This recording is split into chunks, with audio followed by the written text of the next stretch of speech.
The following podcast is a W2M Network original production. Visit W2Mnet.com for all of our other great podcasts, plus news, reviews, articles, and opinions from the worlds of wrestling, video games, football, and entertainment. Let's go! What's that?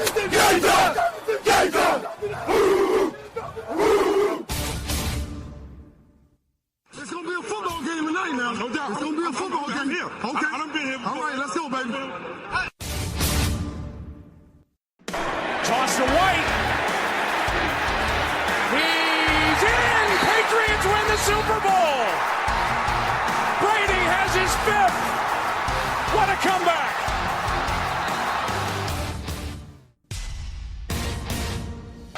Watson. Touchdown! Hunter Renfro. Little man makes another enormous play. 1 second remaining. Ladies and gentlemen, football to the max. Your host, Sean Garmer, Gary Vaughn, and Randy Isbell. Hello and welcome to Football to the Max. I know it's been a little while. Just every time we're going to do a show, there's some other thing that has to be done, and it gets too late. And hey, I don't have a job, I think, past Monday, but Eric has work to do, or work to go to, and, he can't stay up till 1 or 2 in the morning to do something like this. So, hey, at least we're here. We're doing it a day later than we usually do. We're just pretty much going to preview the games happening on Sunday and the Monday Night Football game as well. And we'll talk about some of the news that's been going on. Eric, how are you doing on this fine evening? You never know how much an errand before work, then 8 hours of work, and then spending an hour of your life at Walmart after work tires you out until you wind up passing out on your couch during the crucial fourth quarter of a Monday Night Football game. That's just a snippet of my week. Well, that sounds like a lot just in 1 week there, so... Oh, yeah, and that was just a day. You can imagine what the rest of my week has been like. Well, I have been basically wrapping things up at Kmart. Officially, I think they have... It's there for us until Tuesday. I cannot imagine... I didn't go today because Anaya has an ingrown nail, and we had to take it to the doctor. Ingrown toenail, I should mention. And the swelling went down pretty quick, so the antibiotics worked. The clindamycin works pretty good. And then, she gets the weekend to make sure that it doesn't come back or, whatever. She should be good to go for Monday. I don't know what I'm going to do. I've been doing deliveries with one of my bosses where we take different things to other Kmarts. That's been saving me because I don't envy the people that have been having to stay at that store and literally just stay, look at their feet all day, because there's really not a whole lot to do. It's really just cleaning, and we don't do that. That's a cleaning service that comes and does that. So, if they want to pay people to stand there, then that's good on them, right? So, anyway, let's get into this. The Falcons started off the week winning 20-17, so there's that as well. Yeah. If it wasn't bad enough that the Falcons wore B- uniforms compared to the Steelers' A uniforms, Matt Ryan has to go and be Matt Ryan and throw 3 interceptions, and the Falcons have to be the Falcons and bail out Matt Ryan with a key interception of their own to win the game. Man, Deion Jones, man, that big interception there got the Falcons to win. Not helpful for some other NFC teams that were hoping for the Falcons to lose to get into that playoff scenario. But hey, the Falcons could somehow, I guess, wind up winning the division, and then that leaves things open for other teams as well. But we'll see what happens the rest of the way. Still got plenty of the rest of Week 14 to play, and then 3 weeks after that. I can't believe we're almost at the tail end of the season already. Feels like it's just flown by. There are even playoff scenarios where certain teams can clinch, including the Philadelphia Eagles, Jacksonville Jaguars, and Minnesota Vikings, the New England Patriots, and quite a few others as well. We probably won't get into all those, but as we go through the games, we'll talk about it. The big thing, I think, for this week, though, is the Cleveland Browns. Done with Moneyball. They are going with John Dorsey, and they have already waived Kenny Britt, and John Dorsey has come out immediately and said that quarterback, his first priority. There's no more fumbling around with who's going to be the guy this week. None of that. They're going for it. With whatever pick they get in the first round, it's probably going to be in the top 3. They kind of have to at this point, right? Because you've tested everybody out there that you've got. None of those guys are the answer. I mean, yeah, you could give Kaiser some time. We've seen it with plenty of other guys that Personally, Cody Kessler's already been a journeyman. Kevin Hogan, if you had given him the start from day one, you could have tried to develop him. Brian Kelly even told the Browns Deshaun Kaiser is not NFL ready. So it's a waste. Now, if you're Sam Darnold or you're Josh Rosen, be prepared because this is where you're going to go. We're potentially 5 games Sam Darnold's not coming out unless he knows the Browns are not going to be the number 1 pick. Well, the Browns are 5 games away from a parade. So let's face it, they're going to be the number 1 pick.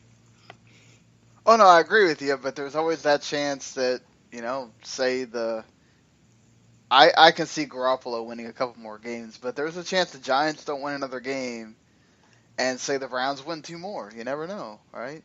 I mean, anything's possible. Anything is possible. The Browns do still have like 2 games left against bad teams or against teams where they could fumble it. But okay.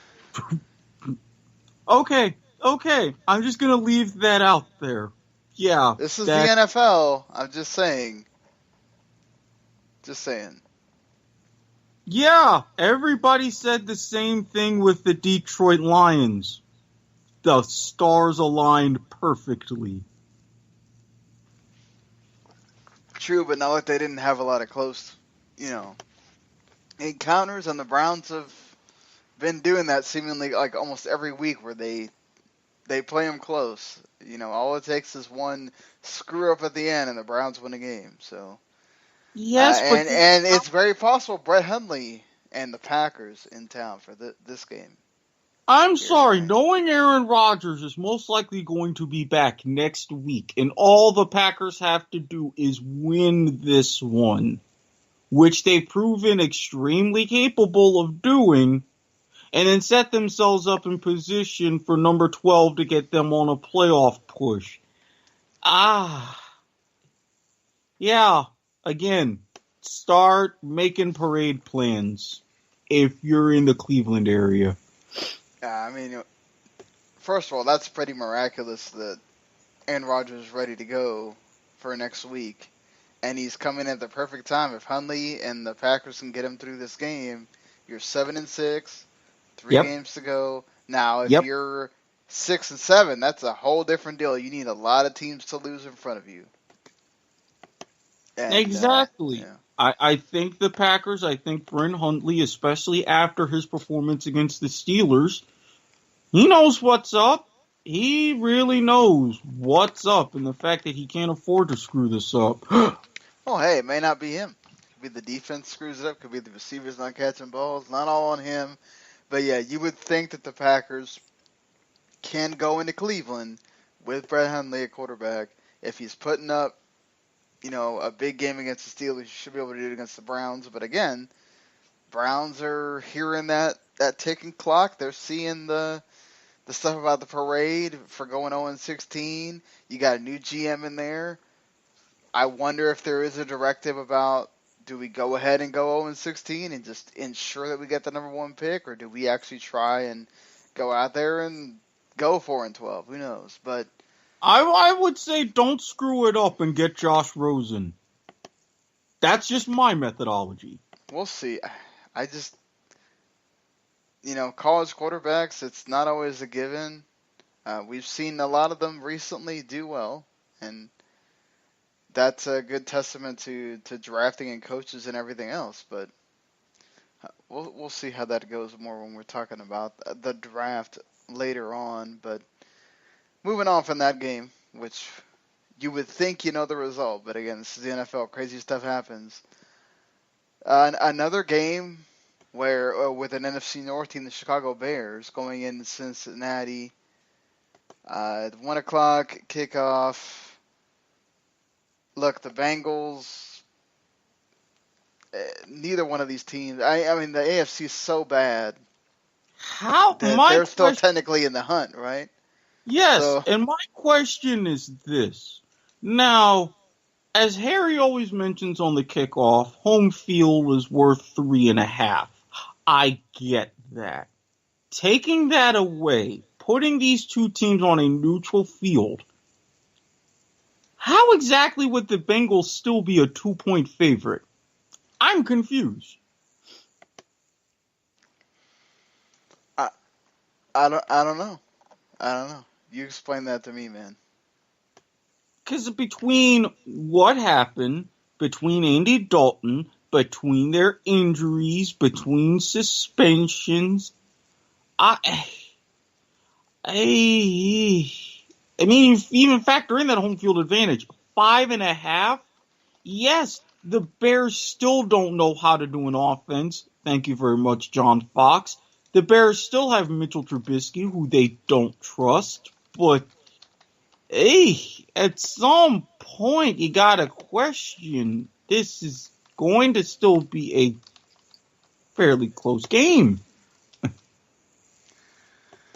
Well, you do, because the Bears' defense usually always keeps them in it. They rarely get blown out, and some kind of trick play usually works, or you get the crazy punt return from Tariq Cohen from last week, something like that. Trubisky, I think once they actually gave him a receiver in Dontrell Inman, he's been able to find him lately to do things. But before that, it was like, who are you throwing to? Your running backs? So, I mean, I don't blame Trubisky in the slightest right now. You mentioned that he's being hampered completely by not only who he has in the receiving core. Zach Miller getting hurt was a huge blow. And then also the coaching staff just not really trusting him at all. And that's dumb. At this point, you're 3-9. Frickin' throw that playbook out there. Exactly. Just at this point, let him at it. Just completely let him at it, because you have to know exactly what you've got.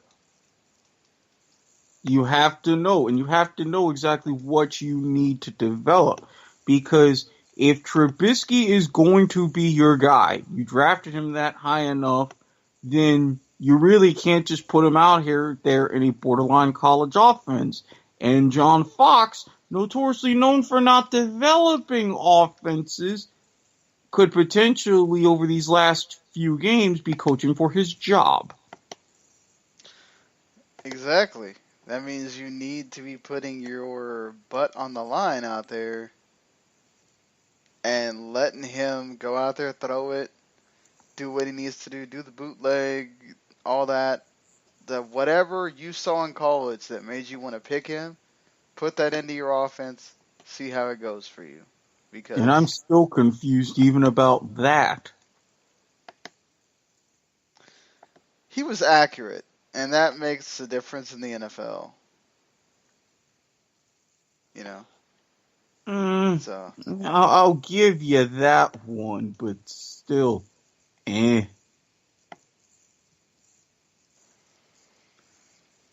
Hey, you know what?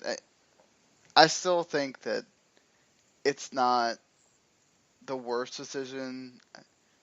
He doesn't have the greatest coach, and we've seen with Goff and others that when you get a better coach around you, you know, that can make all the difference. Very And true. perhaps you Very get true. somebody that's not Goff, or not, it's not John Fox, and all of a sudden, oh, Trubisky flourishes. Yeah, That's you're all you need right. sometimes. You're right. That's why I'm willing to give at least somewhat of the benefit of the doubt. Well, moving on here, I think I'd say Cincinnati at home should be winning. Yeah, Yeah, I'll just say I, Cincinnati. I'll pick Cincinnati just because, but this is just going to be one of those unbearable games. Ugh. Not totally looking forward to it, but hey, that's why Red Zone exists, right? You can just watch when there's good things happening. Exactly. So don't bank on a lot of highlights for this one. If either team makes the montage, it'll be a minor miracle. Speaking of another game that a team should win, the Buffalo Bills taking on the Indianapolis Colts.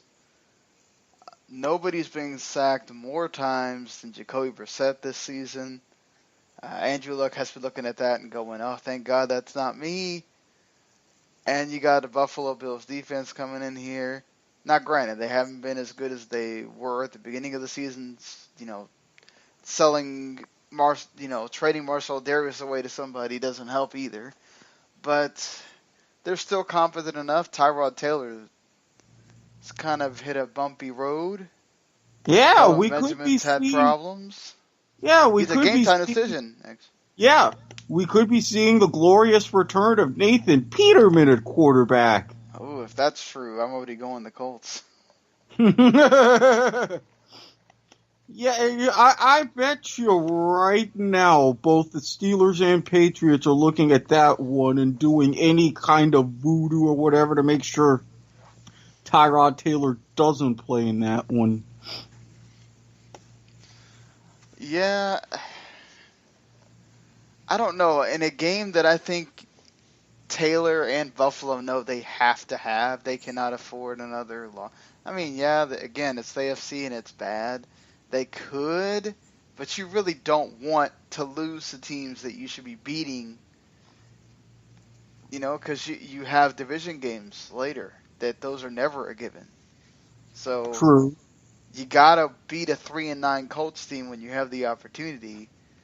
And if Nathan Peterman plays, it's a total crapshoot at that point because Brissett's a better quarterback than him right now. And, Frank Gore's trying to make a case for the Hall of Fame. He's got motivation. That defense is banged up, but they could still cause him problems. And that just changes that offense if Tyrod Taylor's not out there. And it's difficult for me but I'm going to go ahead and go the Colts thinking that Taylor doesn't play. Yeah, I gotta pick the Colts simply because they're playing for pride. Chuck Pagano, another coach whose days are numbered.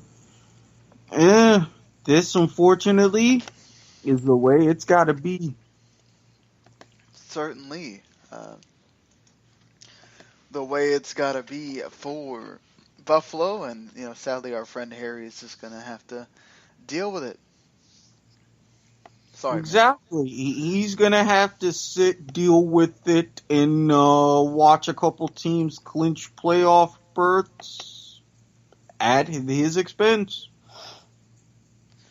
Certainly, at his expense. But moving on, though, you have a team that at one point was one of the hottest teams in the league, and the Houston Texans, and now you have a San Francisco 49ers team coming off a win. First win in a while. Jimmy Garoppolo, first win as a starter in a regular season game. Oh, wait, no. Never mind. He had the win with the Patriots. But as knowing that I guess that he's the starter for a different team, it was barely a 1-point win, but a win's a win in the NFL. You don't get style points. There's no top 25 poll to make for the NFL. You just win and you get where you need to go. And this could be another game where Jimmy Garoppolo and the 49ers win. Very, very much so. Why? Because Tom Savage has thrown, 7 or 8 interceptions as he's taken over for Deshaun Watson. That's likely to happen again here. The 49ers defense they're actually pretty good. And, this could be a battle of the defenses, and we've already seen it once in a close game. Give me Garoppolo. Yeah, in these situations, I look and see if it's a battle of the defenses, who is going to be able to make better plays. Garoppolo has already shown me he can do that in San Francisco, taking charge of what he has been able to learn of the playbook, and he's going to be able to learn more, especially because he's playing to be the number one guy. Now, granted, it's not hard to beat out C.J. Beathard, but still, that's the situation he's facing. I think that can happen because we've seen Tom Savage. Enough said. Yep, you've seen Tom Savage. Enough said. The defense has performed admirably with Jadeveon Clowney and everything, but Hopkins is not going to be able to save this team by himself. He's tried. Mm-hmm. Lord, believe me, he's tried, but it's just not helping. That Tom Savage just throws interceptions at the wrong time, and that's really been hurting him in these games. Speaking of feeling the hurt, the Kansas City Chiefs have been absolutely feeling the hurt for quite a while now. They are on a 4-game losing streak. Who would have thought that at the beginning of the season? Quite a contrast. The team they beat in week 1, the Patriots, on an 8-game win streak right now. So, I mean, Kansas City, they start hot, and then this happens to Alex Smith. They've abandoned the running game, which served them very well the first month and a half of the season, and this is really what you get. Now, have they hit rock bottom? It's hard to tell, but if not, then they better hit rock bottom fast if they want to have any chance of now fending off both the LA Chargers and Oakland Raiders to win the division and lock down that 4th seed in the playoffs. Yeah, one of these teams has to go to 6-7. Well, barring a tie. But I hate saying it because then you're going to go on something about I want to see a tie now. But hey, 6-1 ain't so bad if you think about it. I'm just saying, statistics favor teams that make the playoffs when they've tied during the regular season. Well, look at the last 5. Yeah, because it makes it a little easier to break up some of this big wall that you have between 6-6 and 5-7 right now. And yeah, honestly, for me, this game it's a tight one, but it's in Kansas City. I feel like they've got to get back on track, and that offense was rolling. That wasn't the problem this time. It's the defense has really been a downgrade ever since they started this losing streak. Oakland beat them on that Thursday Night Football game in Oakland. I feel like Kansas City's going to get them back on this one and get that big win that they need to maybe set them right. I am going to lean Kansas City a little bit in this one too, because for as much as of a mess as Kansas City is, I think Oakland's still a bigger mess. And I think it's going to take them just a little bit longer to recover, especially as you mentioned, Kansas City's going to have that chip on their shoulder. And hopefully this one won't come down to another 7 last plays. Yeah. Well, I mean, it would be interesting for us as neutrals watching it, but I don't think if you're Kansas City, you want that happening at all right now. But this one's going to be interesting. Both teams got a lot on the line here. You've got the Chargers playing later that day against a capable Washington team, but Washington is also sort of out of it for the playoffs now at 5-7. What team are you going to get? Gonna be an interesting road on that end. Philip Rivers has come out and said, I have no intention of playing until I'm 45, like Russell Wilson and Tom Brady say that they want to. But hey, he's playing right now, and that's what matters. I feel like the Chargers, with that banged up offensive line, Bosa, Ingram, and those guys are going to have a field day against Kirk Cousins. Another game where he might look bad. I wouldn't be surprised if Rivers has another great day against an NFC East team. Absolutely. Kirk Cousins is still playing for a long-term contract, which, let's face it, he's not going to get. Philip Rivers is playing to add one last chapter to his legacy. Now think about this. Say that Chargers win. Say this leads to a run. Say this leads them to a playoff appearance. Maybe even, depending on the wildcard teams, a playoff win. I think he would definitely be satisfied and try to go out on that note, because that's just about everything that he could possibly do with this franchise. I think he's going to have this mindset, and I think he's going to really show off, and that's what's going to lead to a Chargers win. Yeah, I think for me, that's a big hurt for the Chargers that they need to win games like this, where it's a team that's right at your level. You're saying, a lot of people are saying, okay, they're on this win streak. They're not that good. Okay, let's see what they do. This is where you start proving yourself against these teams that are actually good, just have had some problems.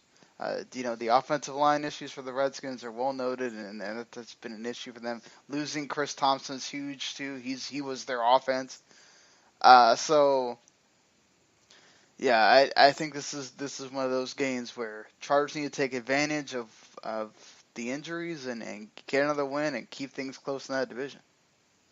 Because right now the wild card race, that one is going to be a little bit more difficult. Now if the Ravens lose on Sunday night, that's a different deal. You're right back in it again. But if not, you're chasing them still, and so every win counts right now.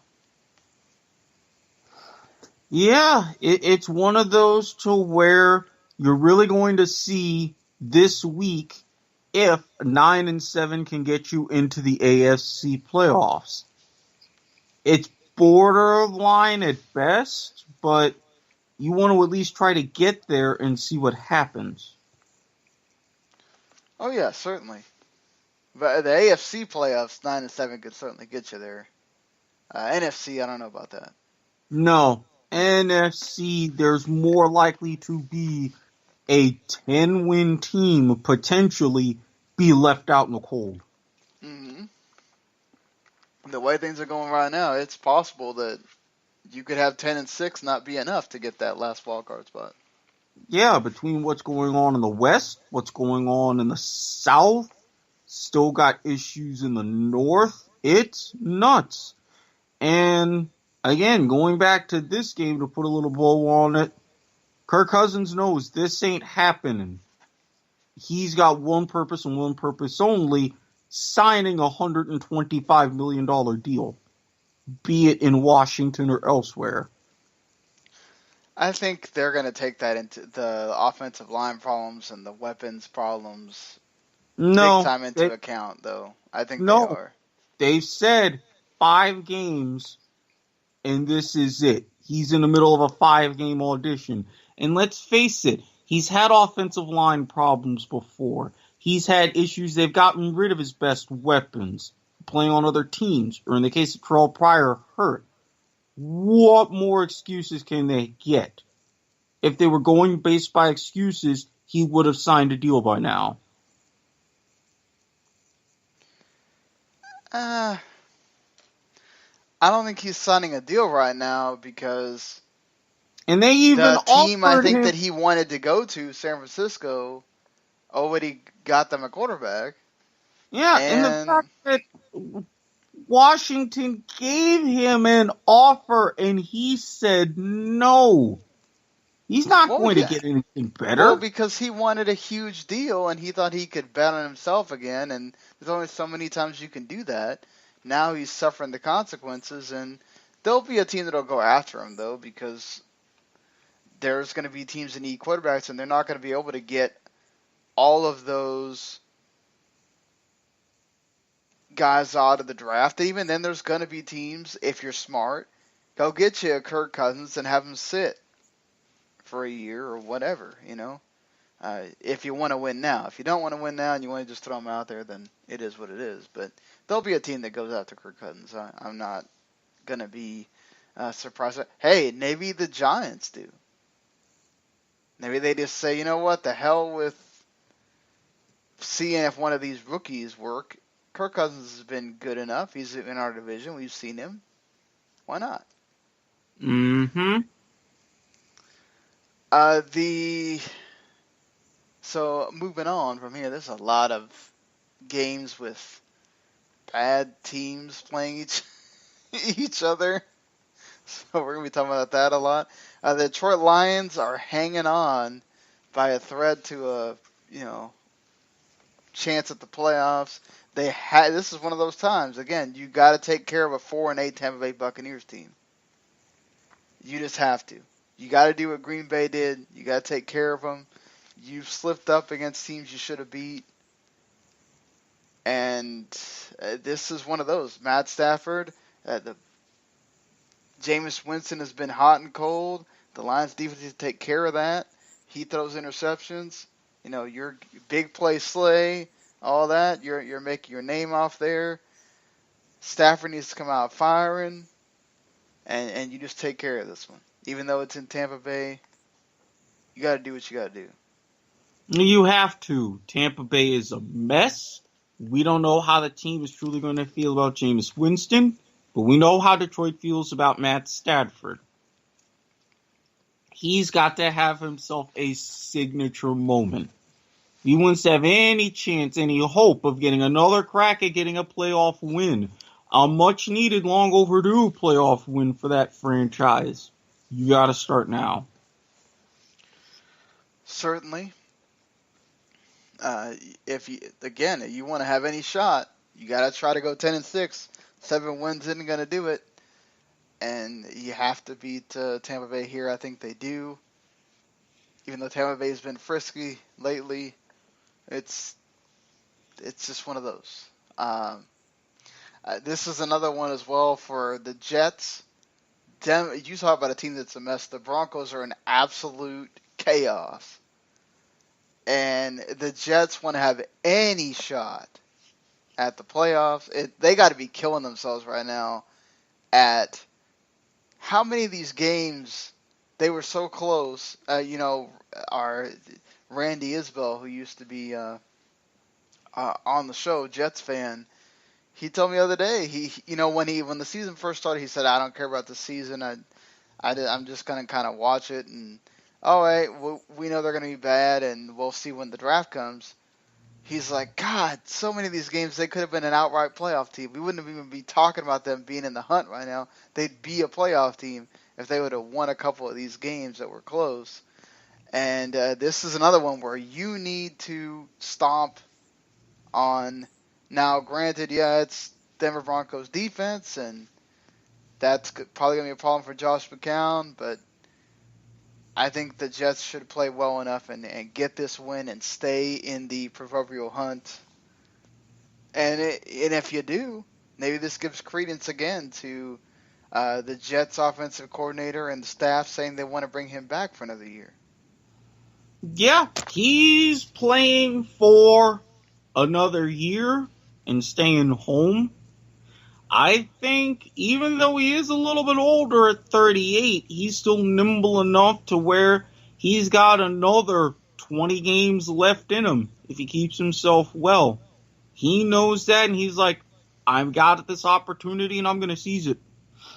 That being said, do you still draft a quarterback, even though you have Hackenberg and Petty and those guys back there?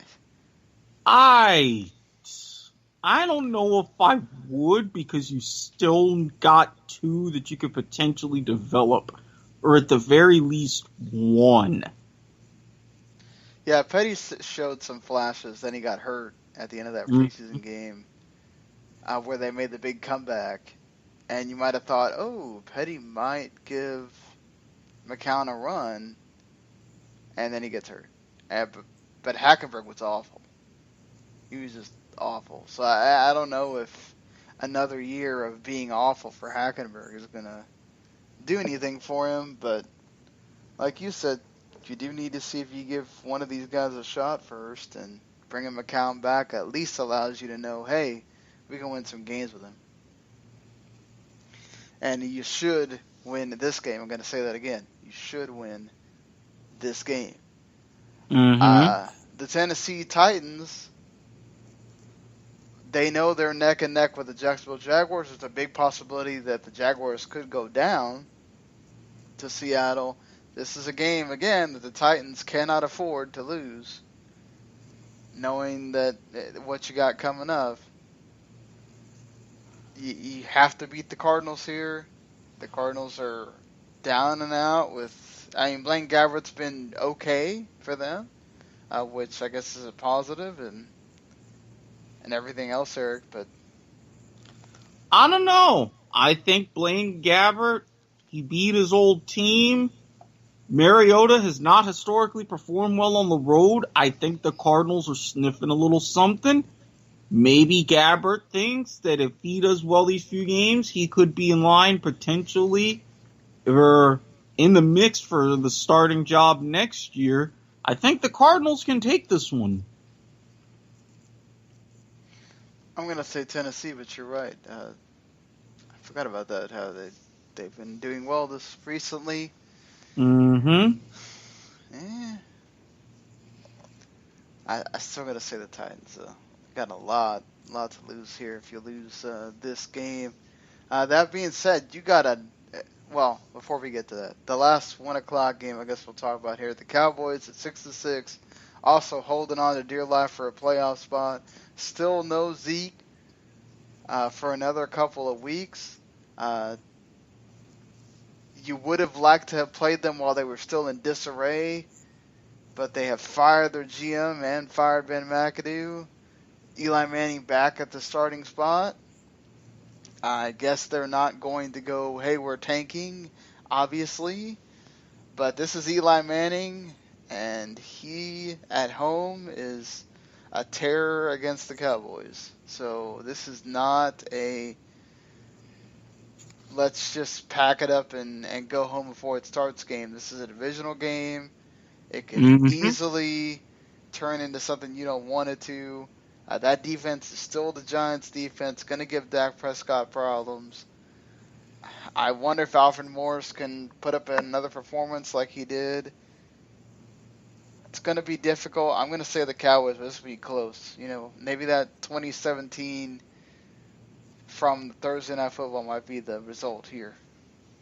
I think so, because this is really a battle of two legacies. One coming to an end with Eli, the crowd supporting him, the team supporting him, everybody supporting him in what is, in essence, his last meaningful home game, if not his last home game as a Giant. Versus an emerging legacy to where people are starting to ask a lot of questions about Dak. What can he really do by himself with this team? Do you get the quarterback that's going to have tremendous support and give the fans one last show before he rides off into the sunset? Or do you have a guy that could start to once and for all shake off this whole he's a fourth round pick for a reason attitude, mindset, Right. words from critics? I think with this one, Dak just barely steps up. Barely. That 2017 could be on a last-second field goal. Yeah, it could be.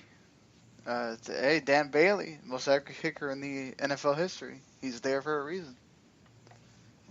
Win that game where you need it there. And now we can talk about the big games happening in the back half of the Sunday afternoon. 4:25 looks like this. Seattle and Jacksonville, both teams at 8-4. Both teams really can't afford a loss. And the Philadelphia Eagles and Los Angeles Rams. The Eagles are riding high and pretty much got the NFC East sewn up. The Rams have the Seahawks slipping at their heels. It's in LA. The Rams know a loss combined with a Seattle win makes it everything goes when they play each other again. And I don't think you want to deal with that. So, lots there for the Rams to win this game. Lots there for both these teams in Seattle and Jacksonville to win this game. And the Eagles also have something to play for because they can just clinch everything and not have to worry about the rest of the season, really. From a we're trying to get in standpoint, they do have to, make sure they play well and all that. But what do you think about these two matchups? A heck of a slate, and then you got the Steelers and Ravens Sunday Night Football. That's always a barn burner because Steelers clinch, right, if they win? Yes, they clinch the AFC North. And the Ravens put themselves back in the pack if they lose at 7-6. So right, because currently they don't want to lose either. No, because currently they are hanging on. They are the 6th seed right this second as we are recording. Mm-hmm. But thanks to all kinds of fancy tiebreakers and algorithms and math, you're 7-6. Other teams are 7-6. The folks at NFL headquarters are breaking out calculators, and they could be the 7, 8, 9, what have you, but not the 6. Because any number of the Chiefs, Chargers, Bills, Raiders, one of these has got to somebody. I mean, it's possible that 3 of these teams all lose and only 1 wins, right? So you're only dealing with one team possibly being above you or you being above them. But it's possible that you have more of them win. And so now all of a sudden you're in a big mixture going into that last bit of the season. So plus you got the 5 and 7 teams. Let's say that if the Jets and Bengals were to win, they I don't know. Miami always plays the Patriots tough, but I can't see it. If the Jets and Bengals were to win, you got them right behind you too. So lots to play for both these teams in Sunday Night Football. But that lineup, 4:25 till 11 o'clock, 11:30, whatever, that's must-see TV. Mm-hmm. Because, I mean... lots of talk about Russell Wilson being MVP right now and going in and making that Jaguars defense not look like Saxonville, which, I mean, is very possible because we still got, even with Dwayne Brown, that Seahawks offensive line does not look great at times. And the target is, of all the guys on that front line for Jacksonville's defense, the one I'm going to look at is Calais Campbell. Long time in Arizona, He's faced Russell Wilson a lot. You would think he would give him a little bit of an advantage, knowing the tendencies, especially how Seattle's line blocks and things like that. I want to know, can he, being the mayor of Saxonville, continue to take charge and give Russell Wilson another nightmare afternoon? Now, that's to say, Russell Wilson does completely fine on nightmare afternoons. He has a limited supporting cast. He's accounted for all but one touchdown this entire season. Right. But, Blake Bortles can be his own nightmare afternoon very quickly. And this is another thing. Can Blake Bortles not screw up against, one lone member of the Legion of Boom? I mean, if you still got the linebacking core and the defensive line. Yes, you don't have Sherman, Chancellor, all those guys, but, it's not just getting it out there. We got to remember that group of receivers, Marquise Lee's been playing great, but they don't have as many people that they have to worry about defending, number one. True. Especially if they can stop Fournette. You make this about Blake Bortles throwing, that's a whole different issue. You're absolutely right, and that's the reason why I'm picking Seattle in this one, because I see Blake Bortles at his worst. The Jaguars are moving on from him as a quarterback. I've seen Russell Wilson at his worst. You're still in the football game 90% of the time. And I think that with everything Seattle does and even how much they rely on him, he's going to find some way to do something amazing yet again. And the fact that he's got a little bit of a bonus in the fact that this game was switched with Cowboys-Giants because this was originally a 1 o'clock Eastern start. Now it's at 4:25. Huge bonus. I'm sorry. I think even with everything on Blake Bortles, knowing that he's playing for a decent job somewhere else, I don't think he's going to cut it. Yeah, I think that's what might do him in here, and I think Seattle's going to win. I think Philadelphia's going to wind up beating the Rams.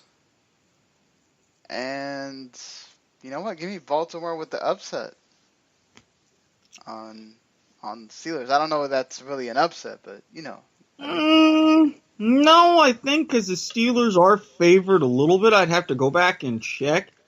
But I still have to take Pittsburgh with this one. Even though they had a big emotional Monday night game, this is going to be another emotional, physical Monday night game. We saw what happened with the hits, but I think this team is going to be amped up. And I think they're really going to try to play the rest of the season for Ryan Shazier. Yeah, you're right about that. Yeah, knowing the fact that they can clinch, knowing that pressure's on them, thanks to Mike Tomlin saying what he said about the Patriots, I think they live up to it and they take another one. Fair enough. So, do you think Rams and Eagles winds up being about Wentz and Goff for real, or you think it's more about the defenses limiting Wentz and Goff?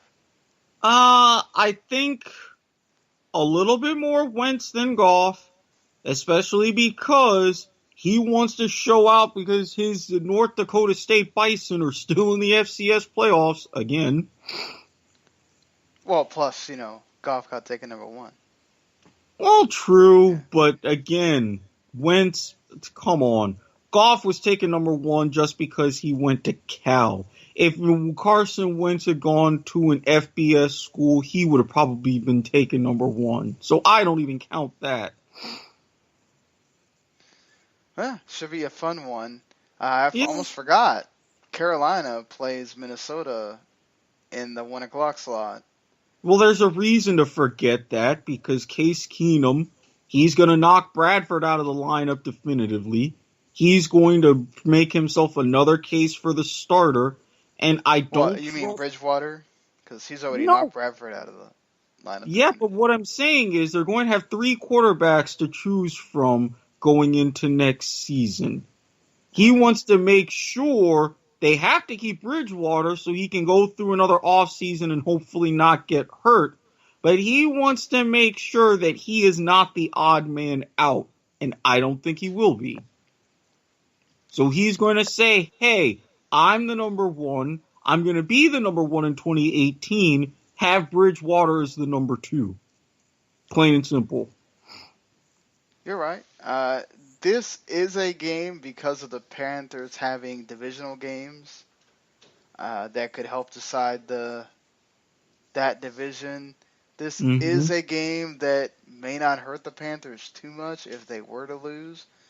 Which But I'm pretty you sure they also will. don't want to put yourself into that possibility of, oh, well, if we lose again, we're in that, now we got to be 10-6 mode or whatever. You want to have a little bit of a cushion. So Right. the Vikings also have the clinching factor that they can clinch everything if they win. Exactly. They can clinch if they win. Not to mention, look at those NFC standings. They are the 1 seed. I would like to think that even with the noise, they want to stay the 1 seed.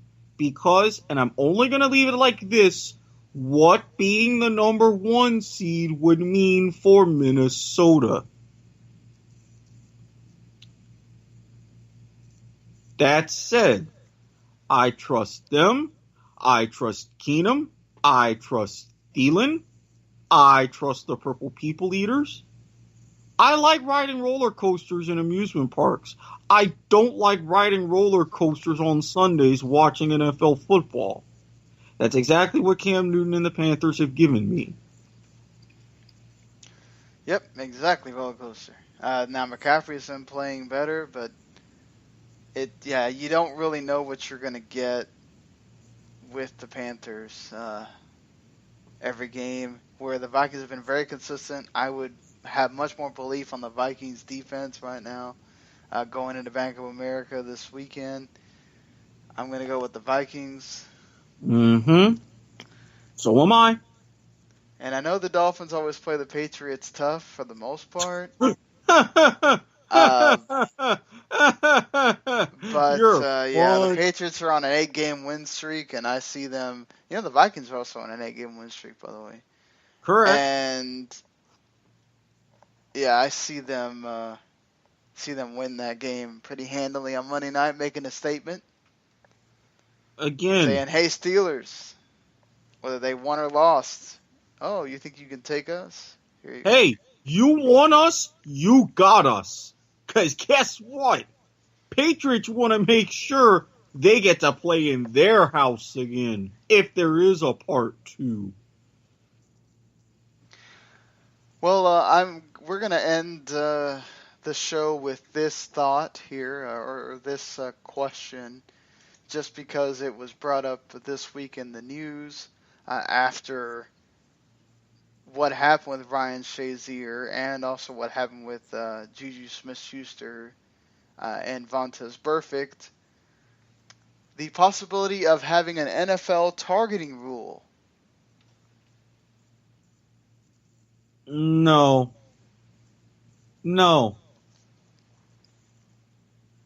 It would make sense in a sense because it would put the punishment out of Goodell's hands. Let's face it. He hasn't been 100% on the mark in terms of punishments. But for something like that, where you'd be out the rest of the game or the first half of the next game, and if it happens in the second half, no. It's stupid. Because now you're putting it in the hands of the officials. They haven't been the greatest this season. Now, if you did it to where you had to sit out maybe a quarter or maybe the next quarter, then I would explore that possibility a little bit. But No. I feel like you either do it or you don't. Yeah, There's no sitting out one quarter, sitting out a half. No. It's either you get ejected or you don't. Yeah, well, no, but that's the rule in college. If you commit the penalty in the first half, you're ejected for the rest of the game. Right. If you commit it in the second half, you're done for the rest of the game, and you sit out the first half of your following game. Well, yeah, because you're sitting out the whole game or a whole, 60 minutes or whatever. I'm fine with that. Now, we do have Troy Vincent, of course, the NFL's Executive Vice President of Football Operations, saying that he has talked to college coaches and officials and student athletes and saying it is a deterrent, that they are considering it, but it's a problem when you get into ejecting professional players. That it's something coaches are adamant about, that they don't want players getting ejected during games unless it's something egregious, because, hey, there's only 17 weeks here, and if it gets crazy, you're giving the referees too much power and all this stuff. So, Yeah, I don't. With the current state of things, I'm going to have to say no. I don't trust the NFL to do it right.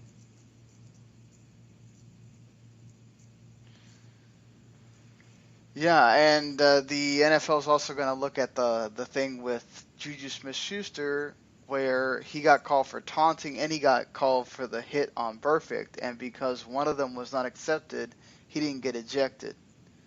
I'm all in favor of changing that. I think if you get 2 penalties in a row that you could get suspended for, whether they're declined or not, see you later. Yeah, because at this point, I would have rather have seen him ejected and pay a bit of a fine than see him get suspended for a game, which they upheld. Yeah, I mean, and that's fine. He did deserve to get that, just like the Gronk suspension, which is going to hurt some people that are in fantasy playoffs. Hey, But be prepared be glad that it's only going to hurt you for 1 week, because if I was in charge, it would have been at least 3. yeah, the Tre'Davious White, I think, was right when he said it's a joke that he's only getting 1 game, because he definitely should be getting more than 1 game, honestly, for what he made them go through there. But that's the break sometimes when you play for a bigger name team. But all right, I think I don't know. My thing with targeting is that in college it's way too, like, sometimes you're going. I know they have ability to review it and all that stuff, but I don't know. In the professional game, it's such a different deal because the stakes are so much higher. Mm-hmm.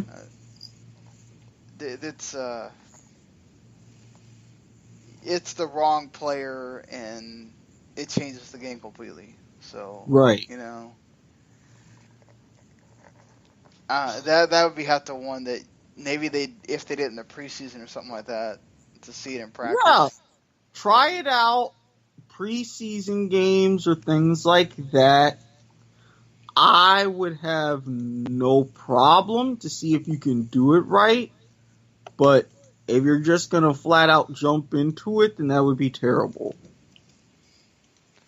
Yeah, I would agree with you there completely on that. So, all right. I think that's going to do it for us here. Sorry, I'm tired. I'm kind of just getting to the end. But, yeah, thank you all for listening here. If you enjoyed what you heard, there's a subscription button that you can hit for Football to the Max on whatever podcast place that you listen. If you hit us up on YouTube, just hit subscribe to the W2 Network channel. Yeah, you're going to get a lot of stuff that maybe you don't want, but all that stuff's great content. Plus, you get the kickoff with Eric, Harry, Steven, Brandon, and I'll chime in here and there as well. And yeah, just you get a lot of great content. Go visit W2Net.com, and we'll be back on Monday with a recap of what happened and Any news that's come out since then? And good job, Hogs, on hiring Chad Morris. Just thought I'd throw that in.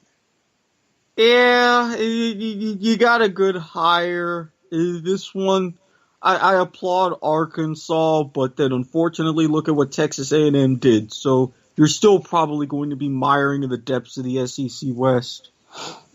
It is what it is. I'm just glad that they made a positive move and I went for a younger name and one that could be there a while and maybe make some positive changes. That's the important part here at the end. Indeed. All right. Well, until Monday night, Tuesday morning, we'll see you later, everybody. Peace. The following podcast is a W2M Network original production. Visit W2Mnet.com for all of our other great podcasts, plus news, reviews, articles, and opinions from the worlds of wrestling, video games, football, and entertainment.